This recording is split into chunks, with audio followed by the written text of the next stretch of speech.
ఈ శ్రావణ మాసం అమ్మవారికి ఎంతో ఇష్టమైన ప్రసాదాలని నిండు మనసుతో పూర్తి భక్తితో చేసి లక్ష్మీదేవి అనుగ్రహం మనమందరం పొందాలని మనస్ఫూర్తిగా కోరుకుంటూ అందరికీ ముందుగా శ్రావణ మాస శుభాకాంక్షలు తెలుపుతూ మీ స్వాతి.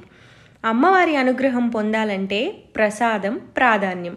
మరి రేపే తొలి శ్రావణ శుక్రవారం కాబట్టి వారానికి ఒక ప్రసాదం చొప్పున అమ్మవారికి నిండు మనసుతో ప్రసాదం చేసి సమర్పిస్తే అమ్మవారి కరుణా కటాక్షాలు మనందరి మీద చల్లగా ఉంటాయి. ఏ ఇంట ప్రసాదం తింటే ఆ ఇంట లక్ష్మి ఉంటుందట. మరి నేను ప్రతి సంవత్సరం మా ఇంట్లో చేసుకునే 9 ప్రసాదాలు కంగారు పడకుండా చాలా ప్రశాంతంగా ఈజీగా చేసుకునేలా చెప్తాను. కిచెన్లో ఒక 2 గంటల కన్నా ఎక్కువ టైం పట్టకుండా తరతరాలుగా మనకి వచ్చే 9 ప్రసాదాలని మనం అమ్మవారికి నైవేద్యంగా సమర్పిద్దాం. కొత్తవి ఇలాంటి టైంలో అస్సలు చేయకపోవడమే మంచిది. వెరైటీస్ కోసం ఆలోచిస్తే మనకి స్ట్రెస్ ఎక్కువైపోతుంది, పని ఎక్కువైపోతుంది. సో ముందు రోజు మనం చేసుకోవాల్సింది ఏంటంటే ఏవైతే నానపెట్టుకోవాలో అవన్నీ ముందే పక్కన పెట్టేసుకొని నానపెట్టుకొని నిద్రపోవాలి. సో దానికి ఏమేం కావాలి? అమ్మవారికి ముఖ్యంగా మనము గారెలు, బూరెలు అంటారు కొంతమంది, పూర్ణాలు అంటారు, ఓలిగలు అంటారు. ప్రాంతం ఏదైనా భావం ఏదైనా భక్తి ప్రధానం, భక్తి మాత్రం ఒక్కటే కదా అందరికీ. పూర్ణం బూరెలు చేయడం కోసం మనం ముందు రోజునైతే శనగపప్పు నానపెట్టుకోవాలి. అలానే అమ్మవారికి ప్రసాదంగా చేయడానికి శనగలు కూడా నానపెట్టుకోవాలి. గారెలకి పప్పు, అలానే పూర్ణం పైన తోపు పిండి కోసం అని చెప్పి దోశ పిండి గట్టిగా రుబ్బుకోవాలి. పొద్దున్నే లేవగానే ముందు ఇవన్నీ చక్కగా కడిగేసుకొని స్టార్టింగే గ్రైండర్ పెట్టుకొని మనము ముందు గారెల పిండి రుబ్బేసుకొని పక్కకు తీసుకోవాలి. ఒకవేళ గారెలు వేయడం లేట్ అవుతుంది అనుకున్నప్పుడు ఫ్రిడ్జ్లో పెట్టుకున్నా పర్వాలేదు. చాలామంది ఆడవాళ్ళు శ్రావణ శుక్రవారం, అది కూడా ప్రత్యేకించి 2వ శ్రావణ శుక్రవారం అయితే తెల్లవారుజామున 3 నుంచే పనులు మొదలు పెడతాం కదా. ముందు గారెల పిండి రుబ్బుకుని గారెల పిండి కండ్రెక్కుద్ది అనుకుంటే ఫ్రిడ్జ్లో పెట్టుకుని అదే గ్రైండర్లో చక్కగా పూర్ణానికి పైన తోపు పిండి కూడా గట్టిగా రుబ్బుకోవాలి. ఈ గ్రైండర్ వేస్తున్నప్పుడే మనము పులిహారకి రైస్, దధ్యోదనానికి రైస్ నానబెట్టుకోవచ్చు, లేదా కుక్కర్లో పెట్టుకుని పెట్టేసుకోవచ్చు అన్నమాట. పరమాన్నానికి రైస్ నానబెట్టుకుని ఉంచే మంచిది. అలానే మనము అమ్మవారికి పరమాన్నం చాలా స్పెషల్గా చేస్తాము ఈ శ్రావణ శుక్రవారాల్లో కాబట్టి అమ్మవారి పరమాన్నంలోకి మనం రాత్రి నానబెట్టుకున్న శనగపప్పు ఒక గుప్పెడు తీసి పక్కకు పెట్టుకోవచ్చు, లేదా సెపరేట్గా అయినా నానబెట్టుకోవచ్చు. పొద్దున్నే లేవగానే ముందు గ్రైండర్ గారెలకు వేసుకుని తర్వాత దోశలకి రుబ్బి పెట్టేసుకుంటే మనకి టైం సరిపోతుంది. అలానే ఇవి చేసుకుంటూనే శనగపప్పును కూడా చక్కగా కడుక్కుని కుక్కర్లో పెట్టి ఒక 3 విజిల్స్ తెప్పించుకుని అది ఆరిపోయిన తర్వాత మిక్సీ పట్టి పెట్టుకుంటే మనము ఆ ఉండలు చేసుకుంటే బాగుంటుంది అన్నమాట. సో ముందు మనము ఎక్కువ టైం తీసుకునేది మనకి వంటగదిలో గారెలు, పూర్ణాలు కాబట్టి అవి వేసుకుని పక్కన పెట్టేసుకోవాలి. ఎలానో పూజ చేసుకునేటప్పుడు మనకు ఆరిపోతాయి కాబట్టి అమ్మవారికి ముందు ప్రత్యేకంగా మనము 9, 9, 11, 11 లేదా 21 ఎవరి స్తోమత ఎవరి ఓపికను తగ్గట్టు వాళ్ళు చేసుకుని పక్కకు తీసుకుని పెట్టుకోవాలి. ముందు డీప్ ఫ్రైకి మనం ఆయిల్ పెట్టుకునేటప్పుడు గారెలు వేసేసుకుంటే మంచిది. అమ్మవారికి ప్రత్యేకంగా ఇలాంటి సందర్భాల్లో శ్రావణ మాసం నవరాత్రుల్లో అల్లం గారెలు చాలా ఇష్టంగా చేస్తారు. అందుకనే మనము ఇందులో ఉల్లిపాయ అలాంటివి ఏమీ వేయకుండా అల్లం, పచ్చిమిర్చి, ఉప్పు మాత్రమే వేసి అమ్మవారికి అల్లం గారెలు వేసుకోవచ్చు. నేను ప్రతి సంవత్సరం చేసేటప్పుడు పొద్దున్నే ముందు అమ్మవారికి వేసుకోవడానికి 9, 9 లేదా 11 అలా వేసి పక్కన పెట్టేసుకుని పూజ దగ్గర మొత్తం ఏర్పాట్లు అన్నీ అయిపోయిన తర్వాత ప్రసాదాల్లో మనం పంచిపెట్టడానికి వేడిగా తర్వాత వేసుకోవచ్చు. ఎవరైనా హెల్ప్ ఉంటే వాళ్ళు వంటగదిలో చేస్తుంటే మనకంత అనిపించదు, కానీ ఒక్కళ్ళే చేసుకునేటట్టయితే కనుక మనము ఇలా ప్లాన్డ్గా చాలా నిదానంగా వెళ్ళాలన్నమాట. సో నేనైతే స్వయంగా ప్రతి సంవత్సరం నా చేత్తోనే ప్రసాదాలన్నీ చేసి అమ్మవారికి పెడతాను. మన చేత్తో మనం చేసుకోవడంలో ఉన్న సంతృప్తి, తృప్తే చాలా వేరు కదా. సో గారెలు, ప్రత్యేకంగా అల్లం గారెలు అమ్మవారికి ప్రసాదంగా సమర్పించడానికి రెడీ అయిపోయినాయి. సో తర్వాత మనం చేసుకునేది పూర్ణాలు.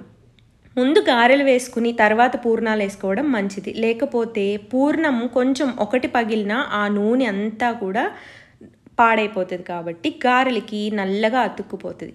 ఆ తర్వాత ఒక కడాయి పెట్టుకుని అందులోకి మనము ఉడికించి పెట్టుకున్న శనగపప్పుని మిక్సీ పట్టేసి అది వేసి, శనగపప్పు ఎప్పుడైనా పూర్ణం లోపల మనం పెట్టే స్టఫింగ్ 1 గిన్నె శనగపప్పుకి 1 గిన్నె బెల్లం అయితే కరెక్ట్గా సరిపోతుంది స్వీట్. ఎక్కువ తినేవాళ్ళైతే ఇంకొక అరకప్పు వేసుకోవచ్చు, తక్కువ తినేవాళ్ళైతే కనుక ఒక అరకప్పు తగ్గించుకొని వేసుకోవచ్చు. వేసుకుని ఇది చక్కగా సిమ్లో పెట్టి మనము దగ్గరకు చేసుకోవాలి. మీరు ఏదైతే కుక్కర్లో బాయిల్ చేశారో అదే కుక్కర్లో ఉడికించుకోవచ్చు. నేను మళ్ళీ అదే కుక్కర్లో రైస్ పెట్టాను కాబట్టి ఇలా చేస్తున్నాను అనమాట. మీకోసం ఈ ప్రసాదాలన్నీ నేను ముందు వచ్చిన పండుగలన్నిటికీ ప్లాన్ చేసుకుని వరలక్ష్మి వ్రతానికి ఇలా చేసుకోండి అని చెప్పడం కోసం షూట్ చేశాను. సో మొత్తం బాగా దగ్గరకు వచ్చే వరకు మొత్తం శనగపప్పు మిశ్రమాన్ని మొత్తం మనం ఉడికించుకోవాలి. ఇందులో నెయ్యి, యాలక పొడి వేసుకుంటే బాగుంటుంది. వేయనట్టు చిటికెడు ఉప్పు వేసినా కూడా రుచి చాలా బాగుంటుంది. కొంతమంది జీడిపప్పు, డ్రై ఫ్రూట్స్ వేసుకుంటారు, కొబ్బరి వేసుకుంటారు, ఎవరిష్టం బట్టి వాళ్ళు వేసుకుంటారు. కానీ ఇలాంటి టైంలో మనము చక్కగా ఇలా సింపుల్గా చేస్తేనే ప్రసాదానికి అమ్మవారికి సమర్పించిన తర్వాత ఎక్కడి నుంచి వస్తుందో తెలియదు, ఆ టేస్ట్ చాలా అద్భుతంగా ఉంటుంది. మళ్ళీ సంవత్సరం వచ్చే వరకు ఆ పూర్ణం బూరెల కోసం, శ్రావణ శుక్రవారం కోసం ఎదురు చూస్తూ ఉంటామన్నమాట. సో మనం పొద్దున్నే లేవగానే రుబ్బి పెట్టుకున్న దోసపిండి ఏదైతే ఉందో అది మనకు ఒక 3 గంటలు లేదా 2 గంటలు మనం పొద్దున్నే లేవగానే రుబ్బి పెట్టుకుని మనం వేసే వరకు అది నానితే చాలు. అంతేకాని ముందు రోజు నైటే రుబ్బి పెట్టుకోవాల్సిన అవసరం అయితే లేదు.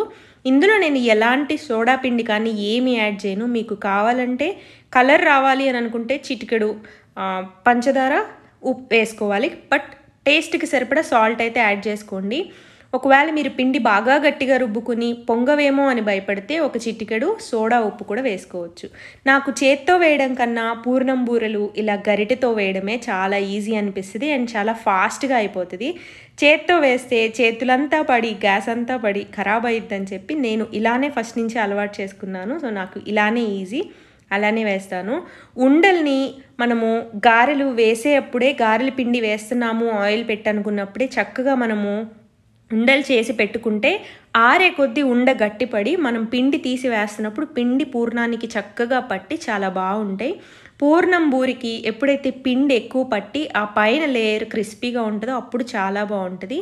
దీనికి పైన ఉన్న తోపు పిండి సేమ్ దోశకి మనం ఎలా వేసుకుంటామో అలానే 1 మినప్పప్పు అయితే 2 బియ్యము, అందులోనూ ప్రత్యేకించి స్టోర్ బియ్యం అయితే కనుక ఇంకా బాగుంటాయి.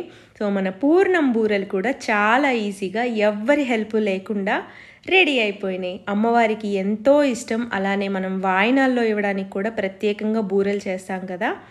ఇప్పుడు అమ్మవారికి చాలా ఇష్టమైన అన్నం ప్రసాదాలు చేసుకుందాం. అందులో దధ్యోదనం ఒకటి, అన్నం పరమన్నం ఒకటి. మనం ప్రత్యేకంగా శ్రావణ శుక్రవారాలు పెడతాము అమ్మవారికి. చక్కెర పొంగల్ కూడా చేసుకోవచ్చు. అది చాలా నెయ్యి కొంచెం పనితో తగింది కాబట్టి దధ్యోదనం అయితే అమ్మవారికి చాలా ఇష్టం అండ్ త్వరగా కూడా అయిపోతుంది. రైస్ ఒక్కటి మనం ఉడికించి పక్కన పెట్టేసుకుంటే తాలింపు పెట్టి నెయ్యితో కానీ నూనెతో కానీ వేసుకుంటే చాలా బాగుంటుంది. తాలింపు దినుసులు అన్నీ వేసి దధ్యోదనంలోకి అల్లం చాలా మంచి రుచినిస్తుంది. ఎండుమిరపకాయలు, ఆవాలు, జీలకర్ర, శనగపప్పు, సాయిపప్పు ఇవన్నీ వేసి కొంచెం బాగా వేగిన తర్వాత ప్రసాదాల్లో ఇంగువ పడితే ఆ రుచి నెక్స్ట్ లెవెల్లో ఉంటుంది. అండ్ ప్రసాదంలో ప్రత్యేకించి టెంపుల్స్లో పెట్టే ప్రసాదంలో అయితే కనుక సొంటి పొడి వేస్తారు, అలానే కరివేపాకు ఇవన్నీ వేసి బాగా వేయించుకుని మనము తాలింపు రెడీ చేసి పక్కన పెట్టుకోవాలి. పెరుగులో కలుపుతాం కాబట్టి మనకి అన్నం, మనం దధ్యోదనంలో కలిపే పాలు, మనం కలిపే తాలింపు అన్నీ ఆరిపోయి రూమ్ టెంపరేచర్లో ఉండాలి. అంతేకాని అన్నీ వేడిగా ఉంటే కనుక ఏదొక్కటి వేడిగా ఉన్నా పాలు సన్నగా విరిగి ఆ రుచి మారిపోతుంది. ఇప్పుడు మనం అన్నం ముందుగానే ఉడికించి పెట్టుకున్న అన్నంలోకి సగం మెదుపుకుని సగం పలుకుగా ఉంచుకుని ఒక 1/2 లీటర్ పాలు తీసుకుని 1/2 లీటర్ పెరుగు ఈక్వల్ క్వాంటిటీస్లో వేసుకోవాలి. మీరు 1/2 కేజీ రైస్ పెడితే కనుక 1/2 కిలో పెరుగు, 1/2 కిలో పాలు, 1/2 కిలో రైస్ పెడితే కనుక 1/2 కిలో పెరుగు, 1/2 లీటర్ పాలు ఇలా పడుతుంది. ఈ దధ్యోదనం మనం కలుపుకునేటప్పుడు కొంచెం లూజ్గా కలుపుకుంటే మనం ప్రసాదాలు అమ్మవారికి సమర్పించి మనం స్వీకరించే టైంకి చాలా పర్ఫెక్ట్ కన్సిస్టెన్సీలో వస్తుంది అండ్ చాలా బాగుంటుంది. పాలు వేసుకోవడం వల్ల త్వరగా పులవకుండా ఉంటుంది. అలానే పెరుగన్నం కూడా చాలా రుచిగా కమ్మగా ఉంటుంది.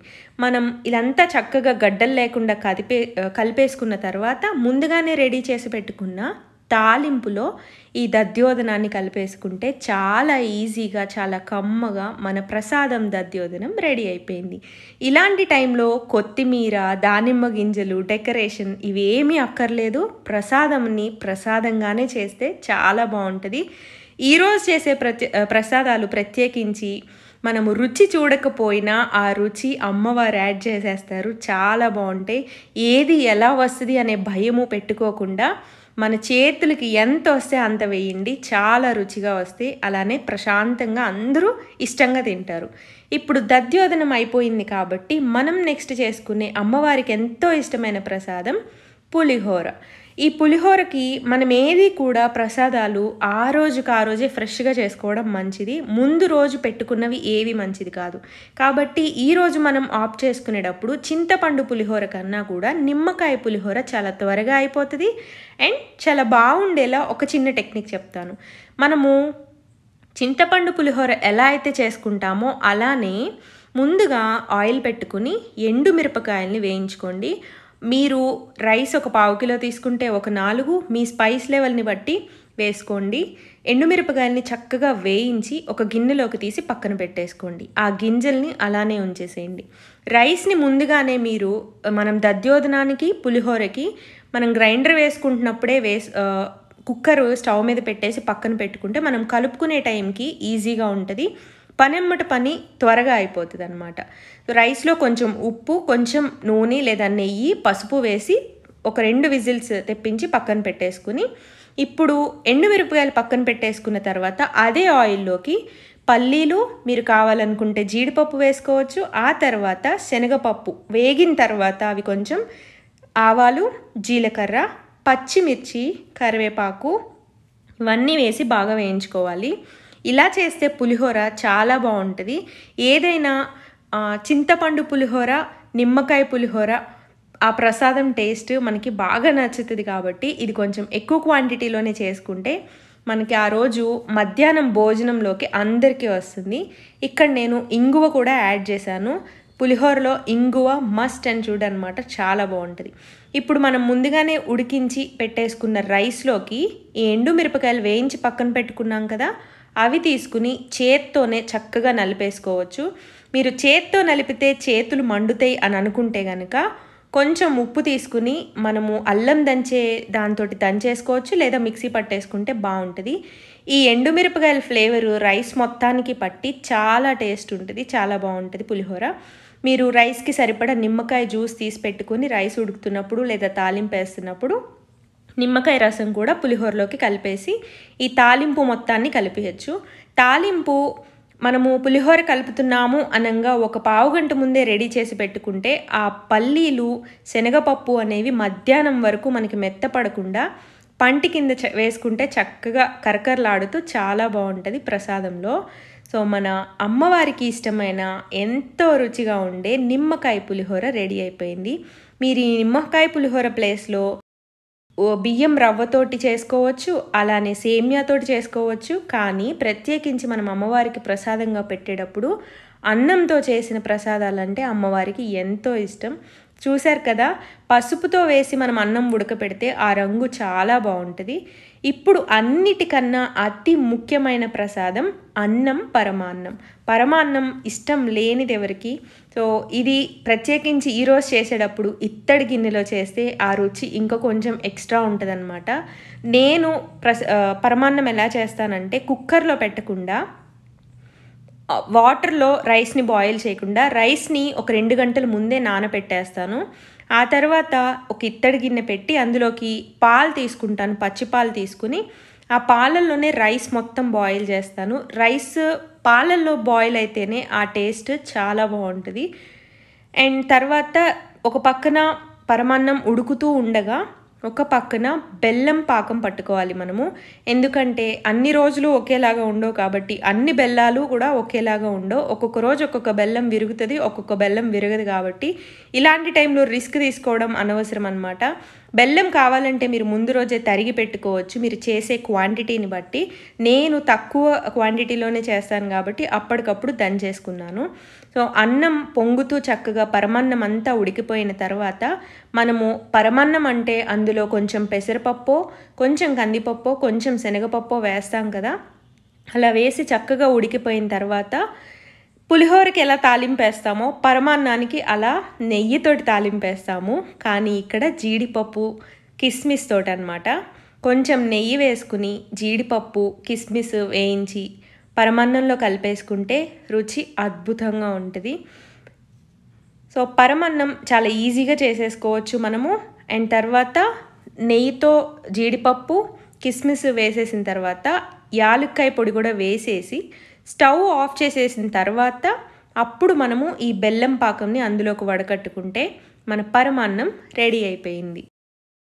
సో ఇలాంటి టైంలో చేసేటప్పుడు మన పెద్దవాళ్ళు ఏదైతే పద్ధతి ఫాలో అయ్యారో కొంత ఇళ్లల్లో ఎలా ఉంటుందనంటే కొన్ని సంవత్సరాలుగా ఫాలో అవుతున్న పద్ధతి ఒక విధానం ఉంటుంది.